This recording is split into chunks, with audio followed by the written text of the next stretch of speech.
abad ke-20, bilik darjah adalah salah satu tempat utama untuk pembelajaran. Mereka perlu menulis nota dan latihan secara manual. Tiada aplikasi pembelajaran dan kuis digital. Jika ingin mendapatkan jawapan, pelajar perlu benar-benar memahami konsep yang diajarkan. Perpustakaan adalah sumber utama maklumat. Jika diberikan tugasan, pelajar akan pergi ke perpustakaan, mencari buku rujukan dan membaca helaian demi helaian untuk mendapatkan jawapan yang diperlukan. Proses ini memerlukan kesabaran, ketekunan dan usaha yang tinggi. Walaupun begitu, ini adalah salah satu cara yang untuk mencari maklumat pada abad ini. Selain perpustakaan, papan maklumat juga merupakan salah satu tempat untuk mencari dan menggali maklumat.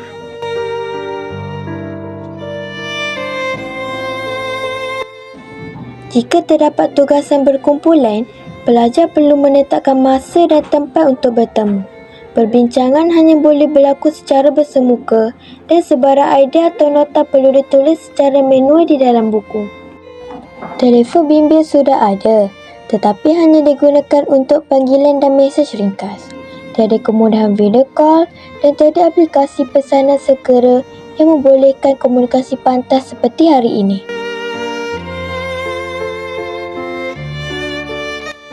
Projek dilakukan secara manual. Projek perlu dilukis dan diwarnakan dengan tangan mengikut kreativiti masing-masing. Jika ada pembentangan, pelajar akan menggunakan buku nota dan pensel sebagai bahan untuk mencatat isi penting.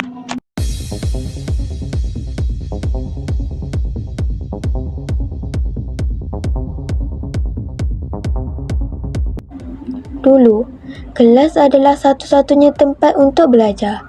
Tapi sekarang berbeza. Dengan hanya satu peranti dan sambungan internet, pelajar boleh belajar di mana-mana sahaja.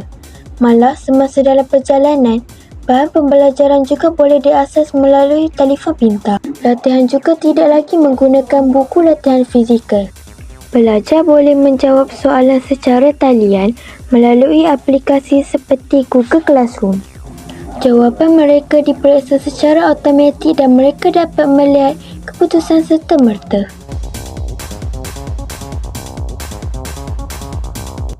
Sekarang, buku kini boleh dimuat turun sebagai e-book.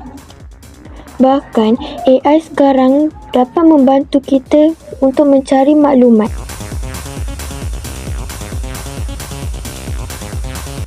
Pelajar tidak perlu lagi menulis catatan secara manual dengan adanya Google Document.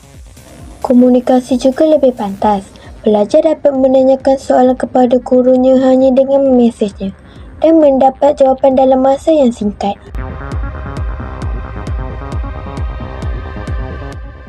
Dengan aplikasi seperti Canva dan Photoshop, pelajar boleh mereka bentuk poster digital dengan grafik yang lebih menarik. Pembentangan juga lebih canggih. Dengan menggunakan PowerPoint atau Canva, pelajar boleh membuat pembentangan dengan animasi yang lebih menarik.